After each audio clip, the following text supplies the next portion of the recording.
They say home is where the heart is. But for me, home meant a wooden fence, carved with the initials of a man who'd toil his last breath to make something beautiful. So when the HOA tried to evict me over that very fence, built with love and sweat by my dying grandfather, I knew this wasn't just about property. This was a war they didn't realize they had started. It all began with a bright orange violation notice flapping like a warning flag on my front gate. Structure and non-compliance with Visual Harmony Ordinance 6.3. It read in a font so childish it felt like a mockery, as if the HOA thought they could soften the blow with Comic Sans. My heart raced. This wasn't just timber and nails. This was a fond memory, the last thing my grandfather built before he passed. I stood there, clutching that ridiculous violation like it was a death certificate for his legacy. The land had been in our family for 3 generations, a beautiful slice of earth with wide-open pastures and oak trees reaching toward the sky. I had never had issues with the HOA before, mainly because we were technically outside their district lines. Or so I thought. A crafty annexation last year had shifted their boundaries and apparently made my farm fair game for their tyrannical regulations. My blood boiled. Confused and furious, I drove straight to the HOA office, where I was greeted by Karen Mansfield, a woman whose shark-like smile never reached her cold, calculating eyes. "We're just trying to maintain a certain aesthetic standard," she said, her words dripping with faux concern. "That fence is a visual disruption." I shot back, reminding her I was not one of her residents. Her smirk widened. "You are now, thanks to annexation parcel A3B." In that moment, I realized this was not about compliance. It was about control. My farm's quaint charm didn't need her permission to be beautiful, and it gnawed at her that its splendor thrived despite her efforts to standardize everything into bland submission. She handed me a brochure titled Transitioning to Harmony, a new HOA era, and informed me I had 14 days to dismantle my grandfather's fence or face escalating penalties. As I stormed out, I overheard her whispering to a board member, "If we get the fence, the bond's next. Wait until you see that eyesore." I punched the gas on that drive home, rage simmering. Back at the fence, I traced my fingers over the carved initials, Jam, Pound, SR, my cousins and siblings and me. That night, sleep was a stranger as I dug through county maps and zoning documents, looking for proof that their so-called annexation was nothing more than smoke and mirrors. The next morning, after being transferred 5 times on the phone and enduring 37 minutes on hold, I finally reached a woman at the clerk's office who confirmed that yes, the HOA had submitted a boundary extension, but it hadn't been finalized due to a missing environmental impact report. Legally, they had no power over my land yet. When I called Karen to inform her of the oversight, she merely chuckled, her voice a mocking sing-song. "We're enforcing it proactively. Your cooperation would be appreciated." "Talk to my lawyer," I replied, thrusting my anger through the receiver. "Hope your tractor makes enough to cover legal fees," she retorted with a laugh that made my skin crawl. That day, a notice appeared in my mailbox, a fine of $100 a day for noncompliance. As the week wore on, violations poured in like unsolicited junk mail. Too many chickens, unregistered livestock, suspicious vehicle emissions, whatever that even meant. A personal favorite, wind chimes over 40 dibbles. My neighbor Pete joked I should start a bingo card. But beneath the humor lurked a sinister fear. If they kept this up, they could bankrupt me before I ever reached a courtroom. Then it escalated. One morning, I found 2 sheriff's deputies standing at my door, hats low and arms crossed, the epitome of authority. "We're here on an HOA complaint regarding unlawful occupancy," one said. Baffled, I blinked. "This is a farm, not a meth lab," I retorted. "Who even files this kind of complaint?" One deputy shifted uncomfortably and simply said, "Karen Mansfield insisted." When I requested to see the complaint, the deputy presented a handwritten note on HOA letterhead, claiming my unsafe fencing posed an emotional hazard to neighboring children, an all-too-perfect culmination of their ridiculous vendetta. Just as I was about to protest, one of the deputies squinted at me, recognition dawning. "Aren't you Dan Harrow's brother?" I nodded cautiously. The deputy's demeanor shifted.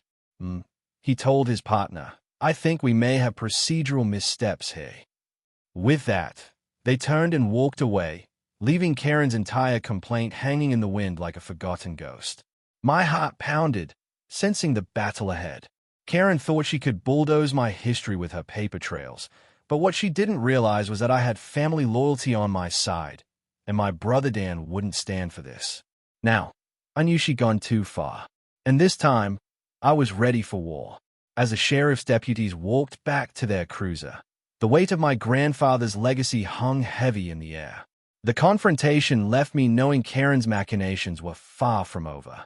I could feel her lurking in the shadows, plotting her next move, but this time she underestimated me. I headed back to the house, the violation notice still gripped tightly in my fist like a ticking time bomb. The fight against the HOA had only just begun, and they'd awakened a determination within me that I didn't know I had. I sat on my porch, watching the sun drop behind the fields, determined to protect what was rightfully mine. The phone rang, breaking the silence. It was Dan. I heard about the deputies, he said. What's going on? I explained everything, and for the first time, I could hear the anger in his voice, the kind of anger I shared. I'll have your back. If Karen steps over the line again, it won't just be violations she'll face. She'll be facing me. With renewed resolve, I set to work, organizing my evidence against the HOA.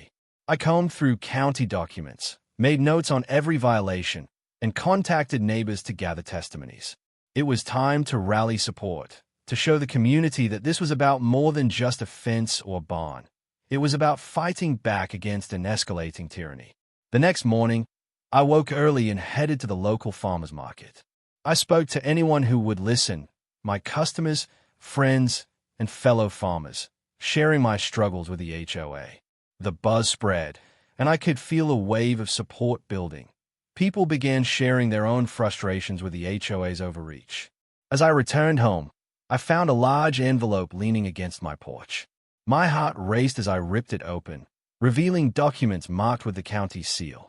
Inside, I discovered something shocking. Karen had filed for an inspection of my property, claiming I was in violation of various codes, not just about the fence, but also about my livestock and even the feed storage. A chill swept through me. Why was she going after dozens of regulations now? I felt a rising tide of dread. This was an all-out assault, a calculated move to force me into submission.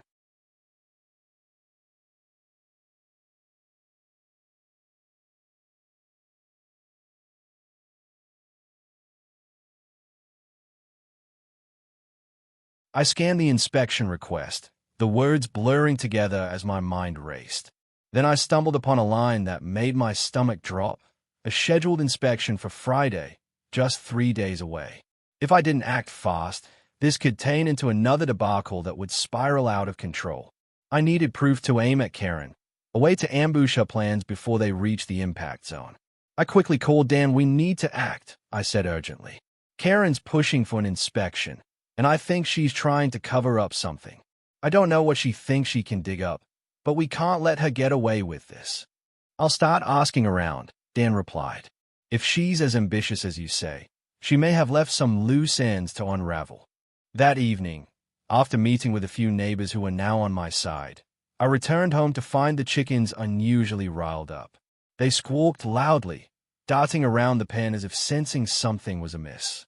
Stopping to investigate, I froze when I spotted a figure lurking at the edge of my property, someone in a dark hoodie, creeping along the tree line. I squinted, heart hammering in my chest. Was this another HOA spy sent to snoop around? I had no time to waste. I dashed back to my truck, grabbing my phone and darting toward the tree line. As I approached, the figure seemed to vanish into thin air, retreating deeper into the shadows. I cursed under my breath. Had they seen me? I jumped back into the truck, driving to the side of the property where I could catch a better view of the yard. Using my phone's flashlight, I scanned the edges and spotted something glinting near the old barn, an ominous little detail that sent a thrill of fear coursing through my veins. It was a drone, half hidden in the tall grass, just like the one Karen had used to harass me earlier. Sucking in a breath, I jumped out of the truck and made my way to it, each step heavy with trepidation. I lifted the small device, its camera lens still glistening under the beam of my flashlight. There was evidence of something much bigger sketching out in the dark. I quickly pocketed the drone as I glanced around, nerves prickling at the back of my neck. Someone had used it, I was sure of it. As I headed back to the house, adrenaline coursing through me, my phone buzzed in my pocket. It was an early message from Dan. Hold tight. I have something you need to see. By the time I reached my porch, he was waiting there, a hard look on his face. I've uncovered some things about Karen. His voice was low, barely above a whisper. Things she's been hiding in plain sight. Like what? Her side dealings with development companies. Talks about potential projects around here. They've been going on for months. And I have evidence. My mind spun at the revelation.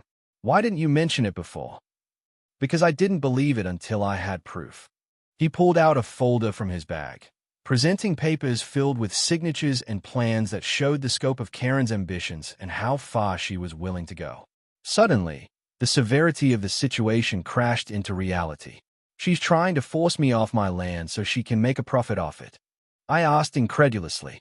She aims to turn this farm into the next luxury development, Dan muttered darkly. You're not the first person she's crossed. She's been using the HOA as a puppet, manipulating their resources for years. I felt the fire ignite inside me. The community deserved to know what kind of monster they were dealing with, and I couldn't let her destroy my family's legacy. Let's expose her, Dan.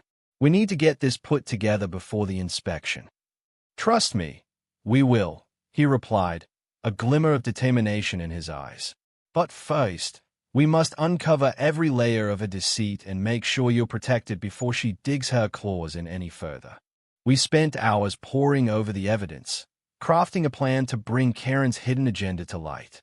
As dawn broke, I felt a storm brewing, a fierce resolve that demanded her accountability. Facing off against the HOA wasn't just about a wooden fence anymore. It was a fight for my grandfather's honor, for my family's future, and for every person in this community affected by her greed. The upcoming inspection was now set to be a showdown, and I would be ready. I just hoped it wouldn't be the last piece of demolition she tried to inflict on my life. The winds were shifting. The war had begun, and I was determined to emerge victorious. Little did I know, the storm coming ahead would shake the very foundation of Willow Creek, leaving none untouched, least of all, the puppet master herself. The sun rose over Willow Creek, painting the dawn sky a fiery orange, but all I could see was the cold shadow hanging over my farm. With the inspection set for Friday, I had mere days to expose Karen's deception and protect everything my family had built. I felt a soldier preparing for battle, steeling myself to face the enemy of our community. Dan and I spent the next couple of days gathering every ounce of evidence we could find. His investigative skills were impressive. He had family connections, friends in various departments, and an undeniable flair for piecing together the truth. We got records, emails, and testimonies that outlined Karen's real agenda. The stacks of papers swelled on my kitchen table, and with each passing hour, our confidence grew. Everything in this folder could destroy her, Dan said, his brow furrowed with determination. But we need to ensure we have solid, irrefutable evidence. We have to leak this to the press before the inspection occurs. I nodded, feeling the weight of the plan settle on my shoulders. If we can expose her before the inspection, we may be able to turn the community against her. She can't hide from the truth forever. That evening, I made some phone calls. I reached out to a few local reporters I knew, mentioning potential stories that might catch their interest. I alluded to corruption within the HOA, to Karen's relentless vendetta against me, and I could hear their curiosity spark at the other end of the line. Sounds like a classic case of power gone rogue, one journalist said. Bring me what you have, and I'll ensure it's front-page news. The anticipation in my chest swelled. But with each moment of hope came an undercurrent of dread. Would it be enough? I kept replaying the worst-case scenarios in my head. What if Karen managed to persuade the inspectors and maintain her grip over the HOA? What if all our efforts were for nothing? The day of the inspection arrived, and the air felt electric, tense with uncertainty. I woke up early, pacing on the porch, waiting for the first signs of the HOA inspectors. My stomach twisted with a mixture of anxiety and determination. Then, just before noon, I spotted their cars pulling up. My heart quickened as I saw Karen step out, a disarming smile plastered across her face. She strutted toward my property like a general surveying a battlefield, clipboard in tow. I swallowed hard, keeping my distance for now, knowing I'd have to ensure she played right into my hands.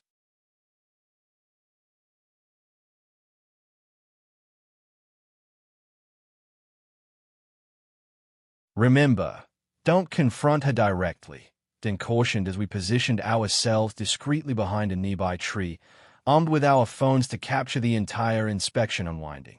As Karen and the inspectors walked around the property, they meticulously documented every inch.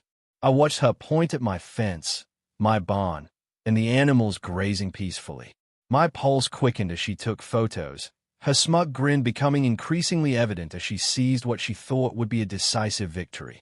I couldn't let her operate without oversight, so I whispered to Dan, "Start recording. I want to capture every moment she tries to twist the narrative." Just as I began filming, one of the inspectors, a wiry guy with glasses, squinted at Karen, skepticism etched on his face. "Now, you're claiming this fence is hazardous. This is a wooden fence. Nothing but a little paint could fix any issues. Did you not notice the danger? Children could easily get hurt." Karen exclaimed, her voice thick with urgency, but it laced with desperation that didn't sit well with the inspector. In a surprising tone, he shot back, "You're claiming a wood fence is a danger? I think we have to assess if that's valid." Before he could finish, I caught movement out of the corner of my eye, a neighbor, Greg, leaning against his truck, holding a cup of coffee. He had been watching silently, and now, with a flat expression, he decided to engage. "I just want to say, I've lived next door to Dan's farm for years," Greg piped up, his tone calm yet authoritative. "Those goats aren't hostile. They're the friendliest animals you'll meet. And if you ask anyone in this community, we'd all tell you that fence is a part of history around here." Karen's face paled, and I could see the wheels in her mind churning. This was not the battle she expected. Instead of rallying support for her, the onlookers started standing firm against her claims. With a stroke of courage, I stepped out of hiding. "Karen, you think you can bully me into compliance, but we all know what you're really after. You're after control, a hostile takeover of a legacy, my grandfather's legacy." The inspectors turned to me, expressionless but intrigued, looking for confirmation. "Yes, Dan Harrow is my brother. The same Dan who was unjustly harassed by your ridiculous complaints." My voice tinged with defiance. "Now, tell me, what's next? Are you going to accuse my rooster of terrorism too?" I could see Karen's composure slipping. Her facade cracked, and indignation filled the air. "This is a violation of property standards," she screeched, but her words began to lose their bite, desperation replacing authority. "If anyone's violating property standards," I said, stepping closer, "it's you. You've been twisting the rules to get your greedy hands on land you don't deserve. That drone you've been using? It's nothing but a tool for harassment and spying on innocent families." The inspectors exchanged glances, their receptiveness shifting. They motioned toward Karen, their brows furrowed. It started to become clear to them that something deeper was going on. Suddenly, Dan stepped in, waving a stack of papers. "You should take a look at these, gentlemen," he said, handing them the folder we had prepared. "You will find evidence of the manipulation Karen has been perpetrating, emails, signatures forged for property annexation, and plenty of community complaints about her conduct." The atmosphere turned thick with tension, but a sense of triumph ignited within me. The inspectors began flipping through the documents, brow furrowed with each new revelation. Karen's face flushed with rage. "You can't do this," she shouted, her collected facade finally crumbling to pieces. "You'll regret this." I looked at the inspectors, who were now fully engaged in our argument. "Regret?" I challenged, my heart pounding. "No, we won't. We're just getting started." One inspector cleared his throat, shifting his weight uneasily. "Ms. Mansfield, We will need to suspend this inspection until we can properly review the evidence presented. This situation appears more complex than a simple code violation. I fought back a smile. I could see her spiraling, paint peeling from her carefully crafted image of power. As the inspectors walked away to deliberate, I dropped my gaze to the cluster of terrified animals. They didn't deserve this chaos, and neither did my family's history. Karen's embers of power were now smoldering ashes beneath the weight of our determination. In that moment, I knew one thing. The tide was turning, and this battle was far from over. Just when she thought she had cornered me, I realized I had become a force she had never anticipated. And I was ready, weaponized with truth and community support, to bring her down once and for all. The game had changed, and the stakes had never been higher. This was just the beginning. The air was electric with anticipation. Every person present was aware that the balance of power in Willow Creek was on the brink of a seismic shift. As the inspectors huddled in discussion, Karen's visage morphed from a self-assured mastermind into that of a cornered animal, eyes darting everywhere, searching for an escape. I turned to Dan, his face lit with determination. "Do you think this is really working?" I whispered, anxiety creeping in. The doubt that once threatened to undo my resolve resurfaced, gnawing at me. What if they take her side? Dan shook his head. "This isn't just about the fence anymore, Jamie. You've shown them the bigger picture, one they can't ignore. Focus on that." Our whispers hung in the air, buzzing with urgency, while Karen paced like a predator deprived of its prey. Then, out of nowhere, she suddenly straightened, a glint of defiance igniting her eyes. "Fine," she shouted, her voice echoing through the field like thunder. "You're making a terrible mistake. The inspector's decision will ruin you, both of you." A chill rolled through me as if a winter wind had snuck in uninvited. Ruined by the truth. I challenged, holding my ground. "That's not a fate we're afraid of." But it was Karen's next move that triggered the seismic shift. She pulled out her phone, tapping furiously. "You think you can take me down? Fine. I'll make sure the town sees you as nothing more than ungrateful leeches. I'll expose your past. She paused dramatically, a sinister smile creeping onto her lips. "I'll remind them of your date." My heart sank. Would she really stoop so low as to dredge up old grievances from family history? "You wouldn't dare," I murmured, voice quaking with disbelief. Dan leaned closer, his expression a storm cloud of concern. "What's she playing at?" Before I could respond, a low murmur circulated among the gathered neighbors. I glanced up and noticed Greg crossing his arms, skepticism pooling in his eyes. "She doesn't scare us, Jamie. You've got the whole town behind you, and her threats are nothing more than smoke and mirrors." My confidence began to solidify again. Karen was grasping at straws, and she knew it. At that moment, one of the inspectors walked back towards us, a tablet in hand, brow deep in thought. "We've reviewed some of the materials," he began slowly, "and there are allegations here that could change the narrative vastly." Karen stepped forward, flinging her arms up as if to snatch back control of the situation. "This is nothing," she barked. "You're playing right into their hands. This is about code enforcement and community standards." "You're mistaken, Karen," the inspector replied, an air of finality creeping into his words. "This is more about the violation of trust and transparency within the HOA." He looked us over, visibly reconsidering. "The community deserves to know if these claims have merit, if they involve malfeasance or conflict of interest." In that moment, from the back of the crowd, I heard a familiar voice rise up, resonating with unwavering conviction. "I can't stand by and listen to this kind of manipulation any longer." It was Mrs. Thompson, a beloved elder in the community known for her ferocity when it came to standing up for what was right. "We've watched you twist the truth, Karen, and it's nauseating. Whoever you've sold your soul to isn't worth losing the respect of this community." The tide continued to shift as murmurs of agreement erupted in the crowd. Before Karen could respond, Dan stepped forward, adrenaline coursing through him. "And if we're talking about respect," he said, channeling his inner advocate, "let's talk about what happens to anyone in this town who dares to speak against corruption. Otherwise, someone who opposes you, Karen." She opened her mouth to retort, but nothing came out as the inspectors observed her crumble under the collective weight of community scrutiny. Seeing this was my chance, I rushed forward, fed by the energy around me.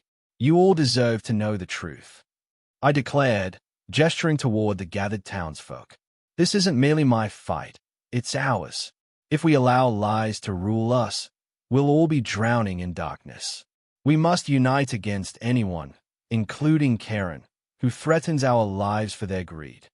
One by one, voices from the crowd began to speak, sharing their own experiences of intimidation from the HOA, others chiming in with stories of broken promises, each tale building a roaring wave of resistance against Karen's looming figure, insisting that we would not back down. But then, just as it seemed an impossible shift was taking root, Karen raised her phone triumphantly. "You think this is over? You think you can take me on? Smile for the camera." In one swift motion, a small screen lit up in the crowd. Gasps echoed as we saw a live stream of the meeting broadcast to her followers. My stomach dropped. She had an audience, and the last thing any of us wanted was for her to turn this into a sensational online spectacle. Panic flickered in Dan's eyes. "What is she doing?" "Spinning a story," I whispered back, heart racing. "But we can't afford to back down now." Karen's smugness radiated. "Watch me tear down anyone who dares stand against me, to put you all back in your place." But amidst the chaos, inspiration struck. I thought of the folder of damning evidence we had gathered. The truth lived within it, nourished by the strength of everyone around us. "Don't lose your confidence," I shouted to the crowd, flip-flopping fear into fire. "We are not at her mercy. We have the power of unity. Let's show her what we stand for." As if a spell had been cast, the crowd erupted in shouts of agreement. We raised our phones, recording every moment, thrusting it back into the digital world, claiming ownership of our community. With the inspectors watching, I grabbed Dan's hand, gesturing toward Mrs. Thompson. "Let's present everything we have. No more games. We're done being silent victims. This is a call for transparency, a chance for Willow Creek to thrive without corruption." As we moved forward together, boxes and files of evidence in hand, we stood tall, a united front against Karen's shattered reign. But as we approached the inspectors to present our case, Karen lunged forward, desperation clawing at her features, her phone still raised. "You really think they'll listen to you? You'll be shut down. You'll all regret it." Then, as if orchestrated by the universe, the unthinkable happened. One of the inspectors slipped his hand into his pocket, pulling out a small device. "You can save your breath, Ms. Mansfield. We've been gathering our own evidence about you. You won't be the one controlling this narrative. We've already considered your behavior in previous inspections. This time, the shoe's on the other foot." In a flickering moment of realization, the chaotic noise quieted. Every heart in the crowd seemed to stop. "What?" Karen stammered, eyes wide. "What are you talking about?" "We've documented your actions," the inspector said, voice steady.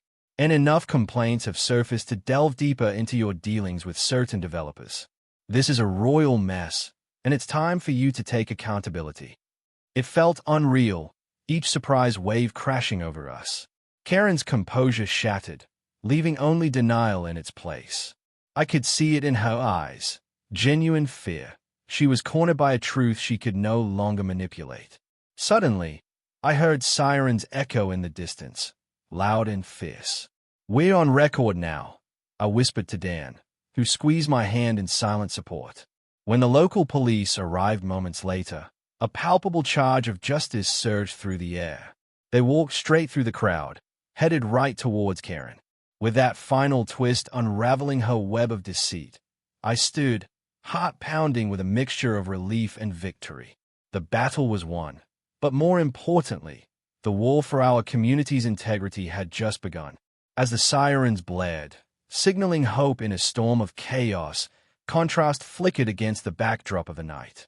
Truth had triumphed over treachery, and I realized that sometimes the most powerful weapon is not just the evidence you gather but the courage to unite and fight back, regardless of how dark the days may seem.